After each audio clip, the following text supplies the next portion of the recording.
it mean nung sinabi niya, faith without work is dead? Nasaan po yan? Sa James chapter 2. James chapter 2. You will never hear sa mga, I don't know sino yung mga kilalang preacher. You will always hear them, faith that saves is the faith that works. Ang pananampalatayang walang kakakit na gawa, hindi kaya magligtas.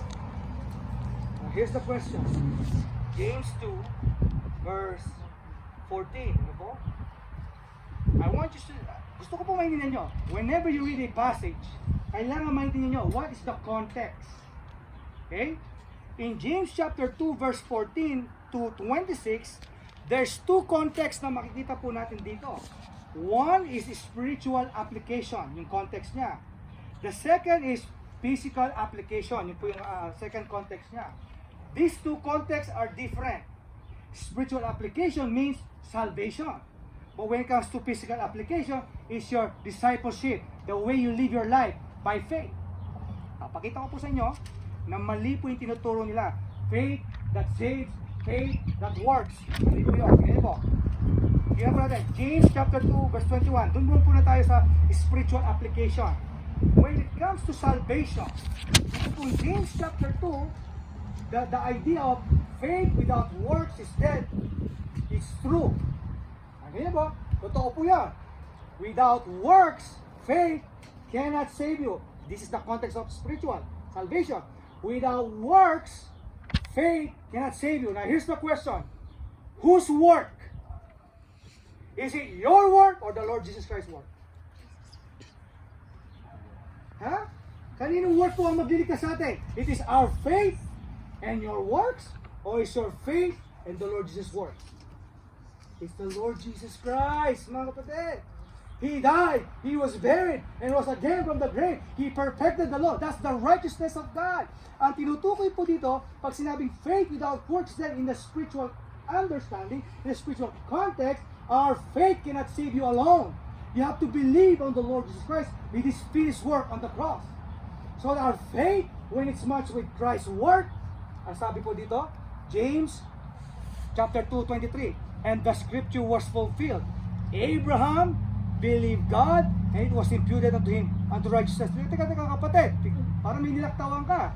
Ang sabi dito, verse 21 muna, was not Abraham our father justified by works when he offered Isaac his son upon the altar?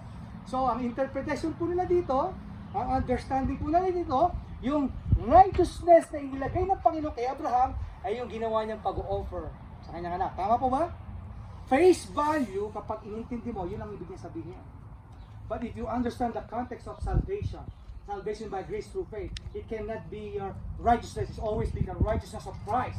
Ito pong isabihin niya. Ang mahirap po kasi sa mga false teacher, sino ang tinitingnan nila? Si Abraham. Sabi niya, dakila ang ginawa ni Abraham, hinandog niya yung anak niya. I'm sorry, that's not the message. Kung bakit kinote po ni James Sean. When James quoted, and Abraham offered Isaac, the idea is this: a father offering his son. A father sacrificing his son. And when you understand the context of salvation, who is the father who offered his son? It's the Lord Jesus Christ. However, in the life of Abraham, it was pictured. It was foreshadowed. Yung pag-offer of his son. That's why when James said, and the scripture was fulfilled. Kanino na fulfill yung scripture? The father offering his son. Kay Abraham? No. It's the father. God the Father and the Son. Nandun niyo po? Yun po yung picture dito. It was never Abraham's faith and Abraham's and Isaac's offering. That's not the righteousness. The righteousness is, it is faith and the Father who offered His Son. Pictured in Abraham's life. Nakuha niyo po? Yun po ang idea ng faith without works. Kung hindi pinadala ng Diyos Ama ang kanyang anak, kahit anong pananampalataya natin sa Panginoon, hindi tayo maliligtas, mga kapatid. Kailangan natin yung gawa ng Panginoon para maligtas tayo. Hindi po ating gawa, sapagkat ang gawa po natin ay marumi sa harapan ng Panginoon. What a shame kung sasabihin mo na ang faith ko, plus yung works ko. It's a shame to say in the front of God, yung works mo pala yung tinutukoy mo. Because that's the deception of the enemy. For you to believe na ang works mo, kailangan mong ilagay doon. It was never your words. Ano po sabi ni Paul sa Romans 4? Let's look at it. Romans 4. Yan yung po sabi niya. Romans chapter 4, verse 1.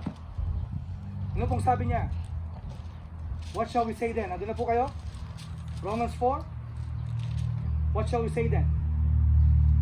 That Abraham, our father. Romans 4, verse 1. What shall we say then? That Abraham, our father, as pertaining to flesh, had found. Anong natagpuan po niya?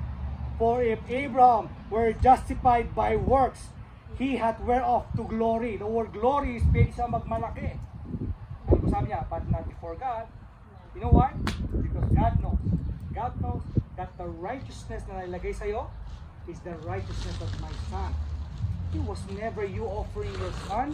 That's just a picture. I just told you because, alam niyo po kung bakit? Napasin niyo po yung binasa natin, John 14, sa John chapter 14, ano po sinabi doon? Hindi po kailangan buksan doon, inanarate ko na lang po. Ano sabi niya? Sabi ni Thomas, bakit, sabi niya, saan ka pupunta? Hindi namin alam saan napunta mo. Hindi namin saan, bakit hindi po nila naiintindihan? Because the fulfillment is not being fulfilled yet. Ano po yun? Father sacrificing Son. Hindi pa namamatay. Wala pa yung Holy Spirit sa kanila. And so, in the Old Testament, because it is the plan of God, in order for men to at least have a grasp kung ano yung plan of salvation, o ganito gawin mo, Abraham, i-offer mo yung anak mo, yan, ganyan na ganyan yung gagawin ko. Sabi niya. Pero it was never that act. It's the righteousness. Hindi niyo po? It is actually a picture of the actual work of righteousness, which is the Lord Jesus Christ. Saan po natin mababasa? Let's go. Let's read it. Tingnan niyo po, verse 21. Tingnan niyo po. Verse 21. Romans 4, same chapter, verse 21. Chapter 4, verse 21. Babasahin ko po sa inyo. And being fully persuaded, this is Abraham, that what he had promised, that's God who promised, he was able to perform. Ano po yung perform niya? To send his son to die on the cross. Remember, kasi po yung ginawa niya, Abraham, naintindihan niya na naglalarawan lang po yun. So sabi niya, aasa ako na talagang tutuparin mo yan, naihandog mo yung anak mo. So sabi niya, and being fully persuaded, convinced po siya, that he, the Lord, God of my Almighty, had promised he's able to perform. Alin po yun? And therefore, it was imputed unto him for righteousness. Dahil naniwala siya sa Diyos na ipapadala niya yung anak niya. Bagamat hindi niya na makikita yun. Pero naniniwala siya, sabi niya, God has imputed that righteousness. Now, look at verse 23. Now it was not written for his sake alone. That's Abraham. That it was imputed unto him. Sabi niya. But also, sabi niya, but for us also. Pati tayo, sabi niya. New Testament believers. Whom it shall be imputed. May tatanim din sa atin kung ano yung natananim kay Abraham. Ano yun? If we, again, believe. Ano po yung believe? On him that raised up Jesus, our Lord, from the dead. Hindi mo ba yung larawan na ginawa niya sa hinahandog niya?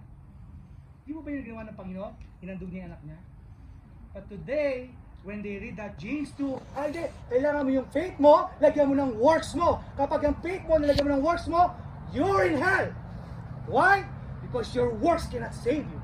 When the Bible says, by your faith in His work, Christ's work, kung wala yung works niya, your faith is dead.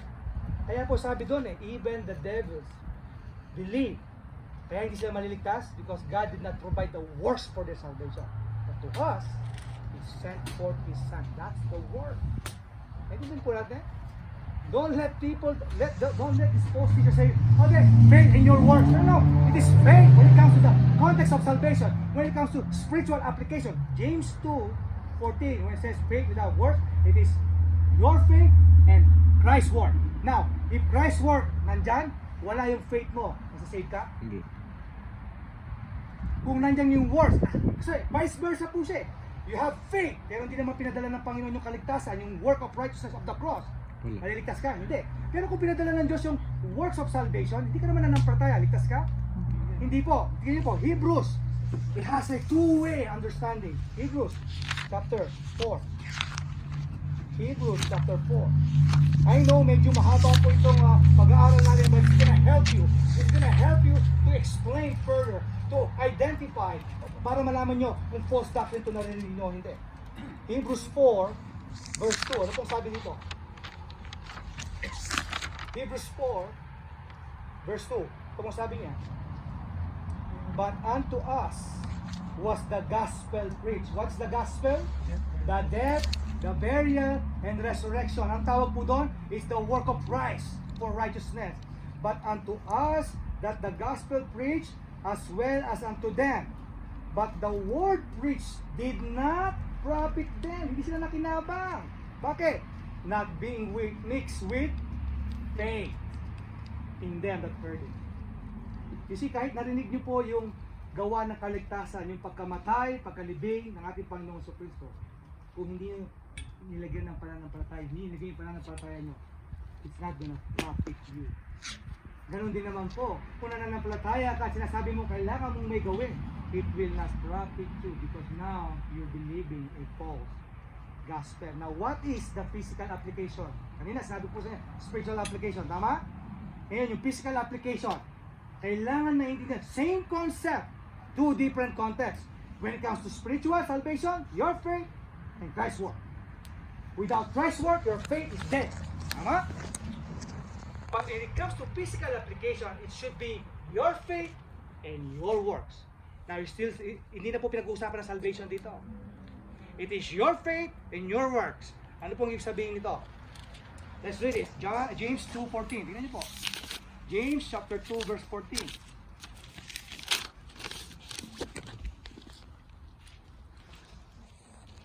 James chapter 2 verse 14. Ito po sabi niya, what doth it profit, my brethren? Sino po kausap niya? Mga brethren, Unbelievers? believers, Believers. Kapatid, sa pananampalataya, what doth it profit, my brethren? Though a man say he had faith and have not works, can faith save him? Now, face value ang iniisip po nila, the person who has faith must do some works para ma-save siya. Tama po ba? Yun ang intindi. Sabi niya, though a man have a faith but did not work, can it save himself? Yun po lumilitaw, na intindi nila. That's the false understanding. Understand the context. Ang context po ito, verse 15. Tingnan niyo po. I will illustrate properly para maintindihan niyo po. Ito po ang ibig sabihin ng verse 14, nasa verse 15. If a brother, first person, or a sister, second person, pwede natin pagsamahin. Parehong first person yun. Brother or sister. First person, sabi niya, be naked. So yung first person, brother or sister, naked. Sabi po niya. And destitute of daily food. Walang pagkain. Ito ngayon, verse 16, second person. And one of you, second person, naintindihan niyo po? One of you say unto that person, which is destitute of need, depart in peace, be ye warm, be filled. Notwithstanding, ikaw na meron, nangangailangan, hindi mo binigay yung pangangailangan niya. Can faith save him? Ano pong ibig sabihin nun? Kung ang isang kapatid na nangangailangan, na destitute of need, walang pagkain, walang damit, sabi niya, lumapit sa'yo, naniniwala siya na kaya mong ibigay yung pangangailangan niya. May faith siya na kaya mong ibigay yung pangangailangan niya. Kaya lang, sinuklian mo rin siya ng faith. Ang ginawa mo, imbis na bigay mo yung pangangailangan niya, sabi mo, sabi ng faith mo, o sana maging mabusog ka, o sana ma-feel ka. That's faith. Can faith save him? No! Kailangan mong may ibigay, sabi niya. It's the same way. Sino po may mga mahal sa buhay na hindi pa nakakagdala sa Panginoon na nais silang maligtas? Sino po? Meron po kayong mga kapatid, kaibigan, o pinsan. Sino po? Okay. Ano po ang ibig sabihin? How does this apply to us? Kahit anong panalangin po na, kahit maglumuhod pa tayo sa Panginoon ng buong pananampalataya, alam mo na maliligtas ito kung maririnig niya yung mabuting balita. Pero hindi ka talaga kikilos, wala kang gagawin para marinig niya itong mabuting balita.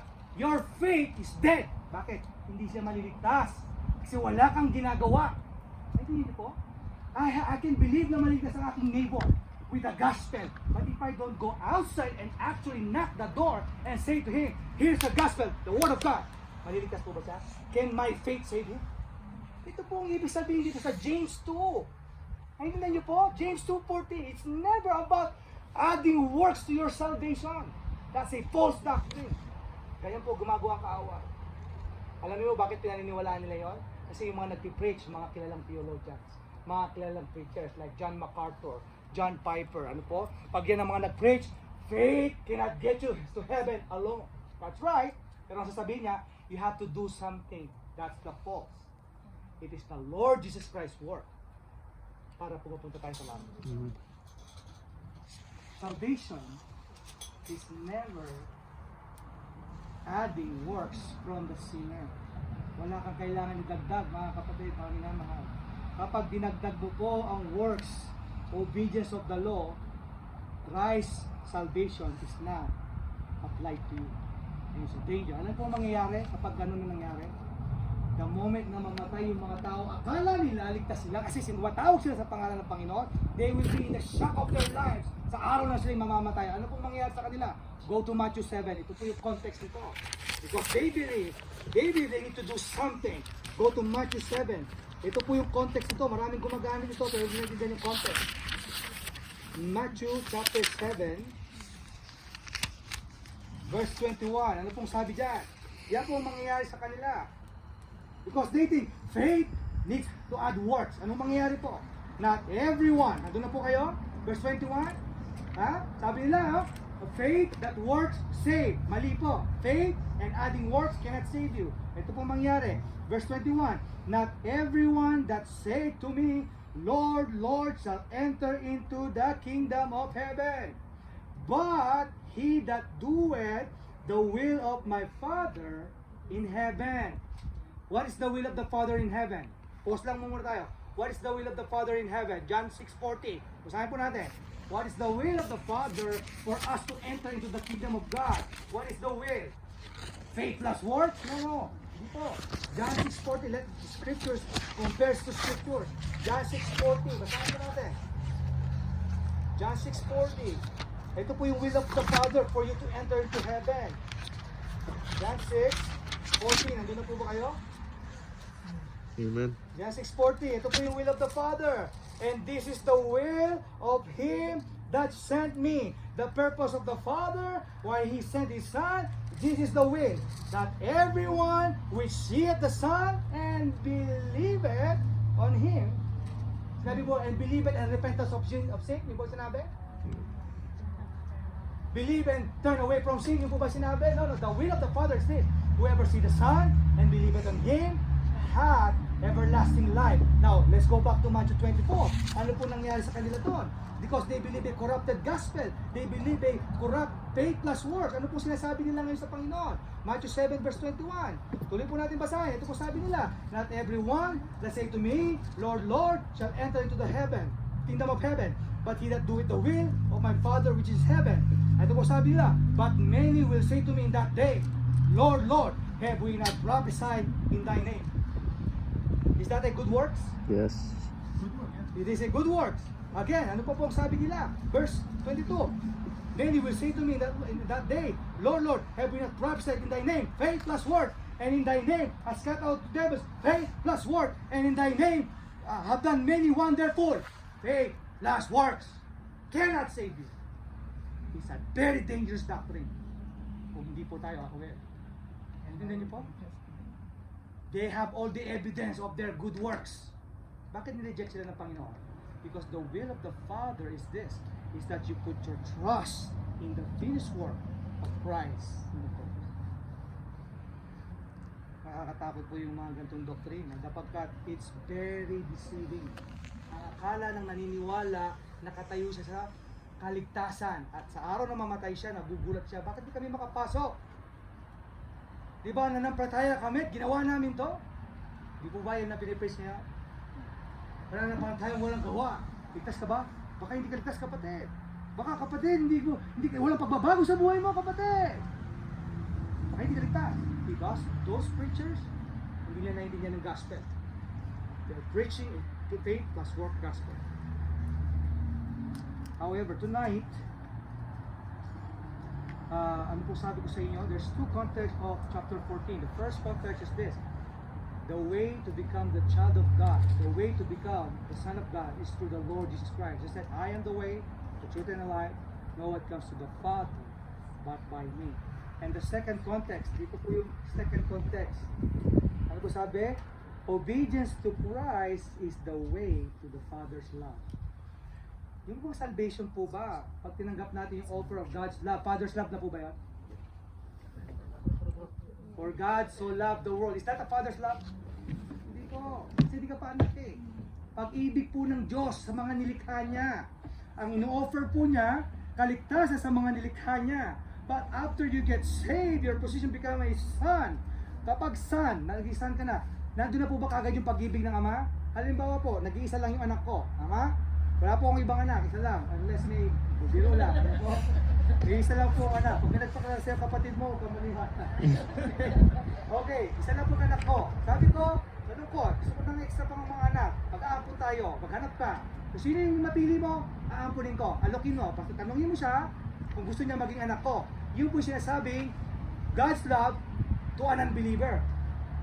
A man's love to a beggar's child. Hindi ko anak, beggar siya. Hindi siya part ng family ko. No-offerin ko siya ng love to adopt him. But just because after niya tanggapin yung offer, na-establish na po ba yung pagmamahal ng father and son? Hindi pa. Kaya po sabi ni Jesus Christ, continue in my commandments so that you can earn the love and favor of the Father. Ano niyo po? Mga post-sitters, sabi lang, kailangan may ibigay sa kanang salvation.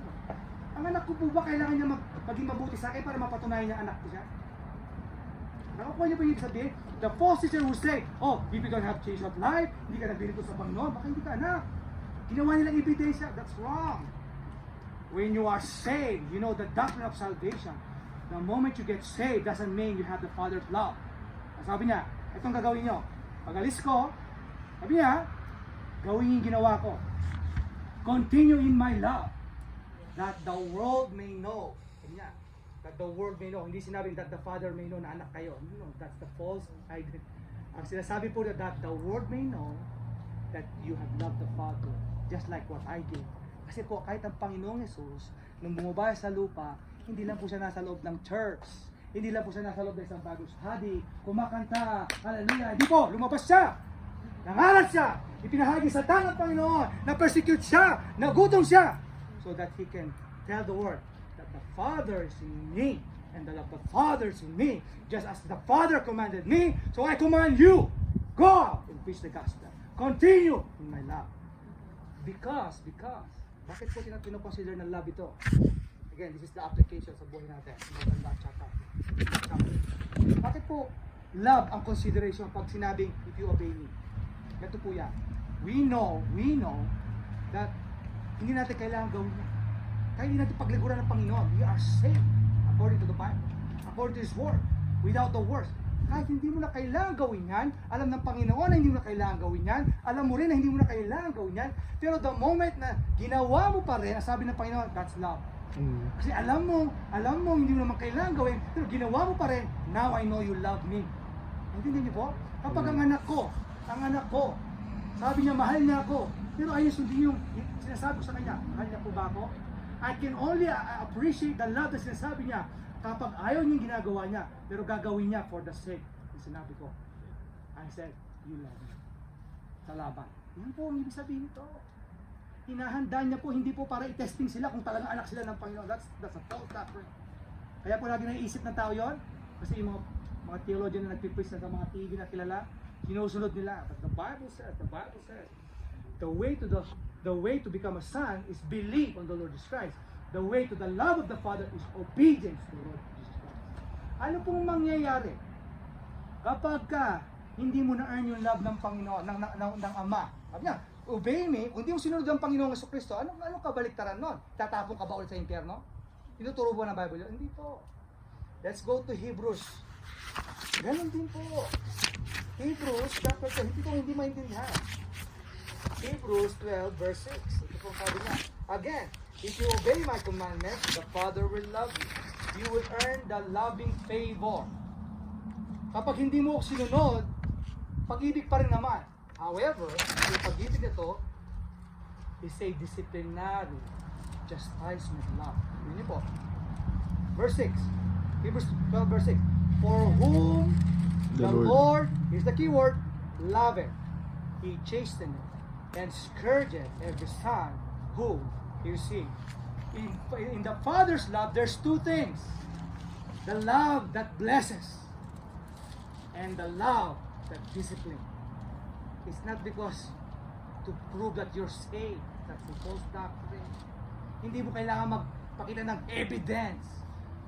That's a false doctrine. Hindi ko alam saan nila napagkuko yung mga sinasabi ng evidence of salvation. Alam niyo po ba pag sinabi yung evidence of salvation? You're going back to the context of salvation. Sa korte, kapag wala kang ebidensya sa sinasabi mong katotohanan at wala kang napatunayang ebidensya, anong mangyayari po sa'yo? Makukulong ka, tama? Kasi hindi mo napatunayan yung sinasabi mo katotohanan. Wala kang ebidensya. That means, kung wala kang ebidensya ng good work sa buhay mo, saan ka pupunta? Sa impyerno kasi wala kang evidence. That means you're putting back the context of salvation to good works. But the evidence of salvation is not your good works. It's the faith in your heart. Naintindihan po natin? The faith in your heart is the evidence of your salvation. Saan po natin makita yon? Hebrews 11. Tignan niyo po. Hebrews 11. Hebrews 11 verse 1. Ang evidence po ng salvation is the faith in the heart. Verse 1, ito po sabi niya, now faith is the substance of things hoped for, the evidence of things not seen. Hebrews 11 verse 1. Kung may evidence para sa salvation natin, hindi po yung works natin. Ang faith po natin. Ano po sabi ni Paul? Romans 10:9, yun yung kailangan pumunta doon. That if thou shalt confess with thy mouth the Lord Jesus. Ito na po yung faith, and shall believe in thine heart. Ano po yung kailangan paniwalaan sa puso? That God has raised him from the dead. That's the gospel. As sabi niya, if thou shalt confess with thy mouth and believe in thine heart, sinabi po ba, and repent of your sin? Hindi po. And believe in thine heart that God has raised him from the dead. That's the evidence. That's the faith. Thou shalt be saved. Ito po kaligtasan. But again, sabi po ng Panginoon, the way to the Father's love is obedience to the Lord Jesus Christ. Ano yung provision naman nun? Kapag kasinunod mo ang Panginoon, pag nagtuloy ka sa kanyang pag-ibig. Sabi niya, whatever you shall ask in my name. I hope you don't get mistaken. Ano po? Pag sinabi po, you can ask anything in my name, hindi po nangangahulugan, gusto ko ng Ferrari, gusto ko ng mga ganda. Get the context. If you obey His commandments. However, ano po ba yung sinasabi niya na whatever you ask in my name? Halimbawa, pinagtrabaho ko po sila dyan, damuhin mo to. The context is magtrabaho siya, damuhin niya to, yun yung purpose. Bigyan mo ako ng kotse, Dad. Pati mo bibigyan ko siya? Anong gamit mo sa pinapagawa ko sa'yo? Wala. Pero kung hihingi sa, bigyan mo ako ng mower to support yung gusto ko pagawa sa kanya, ask anything in my name so that you can fulfill yung pinapagawa ko sa'yo. So ano yung kailangan mo? Sa ministry na sinasabi niya, Lord, give me wisdom. God said, I'll give you wisdom. Lord, give me boldness to speak the gospel. I'll give you boldness. Whatever you ask in my name, in the context of that, obeying commandments. People misunderstood this. They think, sabi ng Panginoon, pray ka lang, lumapit ka lang, yung mga emotional prayers. Ano mo, mabuti ang Panginoon. Again, that's the context. If you obey my commandment. What is the commandment? Again, ano po yung commandment? Ano sabi ng Panginoon? He who wants to follow me, let him deny himself and pick up his cross daily and follow me. Now, here's my question. Anong ibig sabihin po nun? Let's go to chapter 14. So, John chapter 14, let's go. So, kung lang maintindihan yung context, so we can apply in our Christian life. Ano po? The moment you got saved, the moment na ligtas ka, your life is set to a Christian life. Ano pong sabi niya? Let not your heart, verse 1, let not your heart be troubled. Ano po, diba? Let not your heart be troubled. Yeah. Let not be troubled, believe also in me. You believe in God, believe also in me. Now here's my question. If serving God, if obeying God is just between the corners of the church, if serving God is just between the corners of our home, or just singing, or just fellowshipping, bakit sinabi niya, let not your heart be troubled? Are you gonna be in trouble if you just in the church singing? Are you gonna be in trouble if you're just fellowshipping with believers? Hindi po. Because the idea, the context is this. When Jesus said, deny yourself and pick up the cross is the picture, a symbol of God's reconciliation. And that reconciliation, when Christ ascended to heaven, ano sabi ng Panginoon? I have left you the ministry of reconciliation. That means you deny yourself and pick up that cross. That cross is about salvation, doctrine of salvation, preaching the gospel. Preach it every day. Pick it up. Lumabas ka. Go out. And when you go out, you might experience trouble. You might experience persecution. And God said, do not be afraid. Do not be afraid. You could experience sadness, depression, because people will mock you. People will say bad things to you. But don't worry, I send you the Holy Spirit. He's gonna comfort you. Isn't that what he said? John 14, I will not leave you alone, comfortless. Sabi niya, whatever you shall ask in my name, if you deny yourself and pick up your cross, go out and preach the gospel. You will experience pain. You will experience troubles. But if you're just inside the church, there's no trouble there. Is there trouble there? When you're singing hymn songs, when you're singing Christian songs, is there trouble there? Ang linaw po ng warning na. Do not be afraid. Do not be troubled. Why? Because you might quit. Because in the next chapter, verse 15, I don't want to spoil it, ang sabi niya, they persecuted me, they will persecute you. So if you continue in my love, you obey my commandments, you're going to be persecuted. Lastly, gusto ko pong idagdag po as an exhortation sa bawat sa atin. Kunti na lang po, bear with me. We want to complete this po. There's a doctrine, there is a sermon, and there's also a exhortation po. Ano pa sabi ng Panginoon? John chapter 14 verse 28. Yan na. John 14:28. John 14:28. Ito po sabi niya, ye have heard how I said unto you, I go away, again, I go away and come again unto you. Ano na po ba kayo? John 14:28. Ye have heard how I said unto you, I go away and come again unto you. If you love me, ano pong sabihin ng love me past tense? Kung sinunod nyo ako, ito po yung keyword, ye would rejoice. Now here's my question. The Lord left. Di pa po siya bumabalik, tama? Here's the question. Will you rejoice kapag bumalik siya?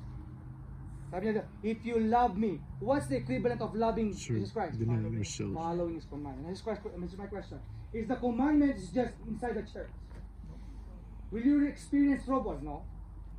So, what the context is saying is this: if you love me, if you experience persecution, if you experience danger or trouble along the way as you serve me, sabi niya, you would rejoice when I come back.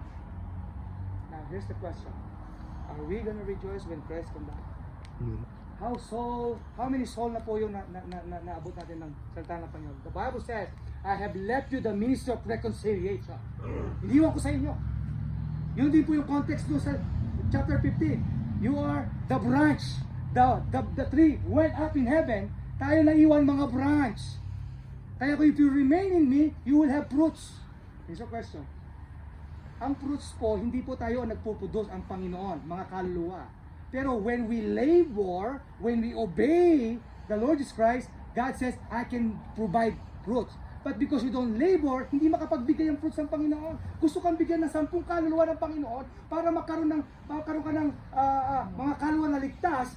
Kaya lang, hindi ka nagle-labor sa gospel. Hindi ka nag-share ng gospel. Hindi ka nagkakatok. Ang alam mo lang, nasa loob ng church, kumakanta. Hindi ka naman lumalabas. Hindi mo inaaral ng gospel. Sinishare mo sana sa kanila. Kaya tuloy walang bunga. That's why the Bible said, when I return, will you rejoice? Now, if you're doing the commandment, yun po sabi niya. Yun po kailangan pumunta doon.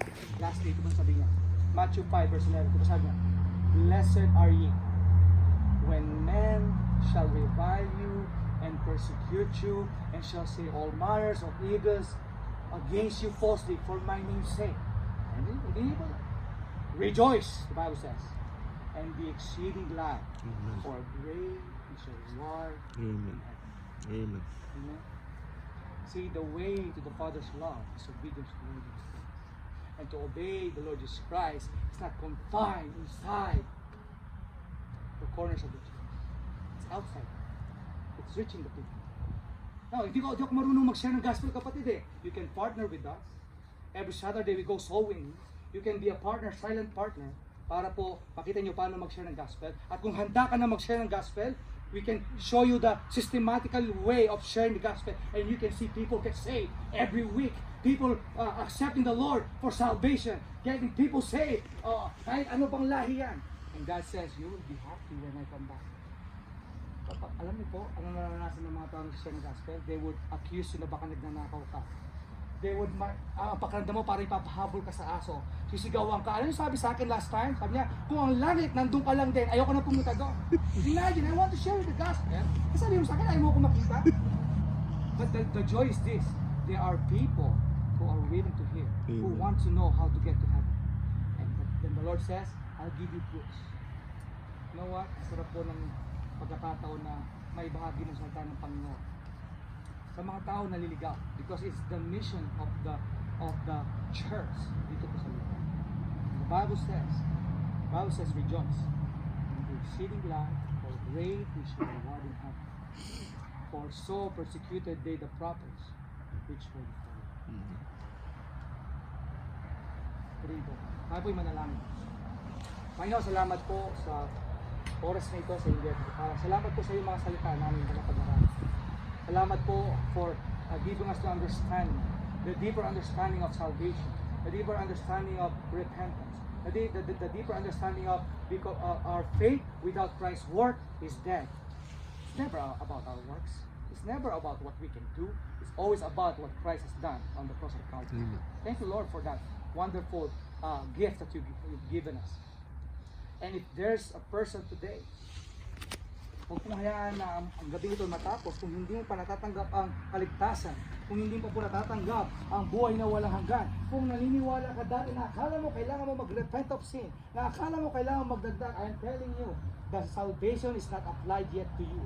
But when you repent, the word repent means to turn, to change your mind, from believing you have to repent of sins, but to believe in the Lord Jesus Christ. If that makes sense, kung naiintindihan niyo po yon, and you think, you believe that, pwede po ba pakitaas yung kamay niyo so I can pray for you? Pwede po ba? Na daya, na kaaway, sinasabi na kailangan mo pa rin mag-repent of your sin? Kung meron po, pwede po ba itaas yung kamay para may panalangin po kayo? I hope wala po. I hope that we receive the right gospel. The gospel that says, believe on the Lord Jesus Christ, plus nothing, minus nothing. By faith, without the deeds of the law. At kung ikaw naman po ay anak ng Diyos, mga kapatid, mga minamahal, ilang taon po sila nagkasama sa ang Panginoong Hesus at ang mga apostol? 3 years. The ministry is 3 years. And then the Lord Jesus Christ died. Ilang years na po tayo sa loob ng church? Have we obeyed the Lord Jesus Christ? Have we picked up that cross daily, sharing the gospel, going out? If not, you can make that decision. You can make that decision and you can still do the works of the Great Commission. Kung hindi ka sure, you can always partner with us. And I want to pray for you. Sige po, tayo manalangin. Panginoon, salamat po muli sa oras na ito. Salamat po sa mga narito, mga puso na nakinig. Ikaw po magpala sa salita namin na pag-aralan sa gabi. I pray, Lord, that give us a desire so that the day you will return, we will rejoice and be glad. For we have done the work that requires. Salamat po sa oras na ito. Napag mo bawat isa at sa aming paghiwa-hiwalay, magpumahingat sa bawat isa. Ang dalangin sa matamis na pangalan sa kapatid. Amen. Amen.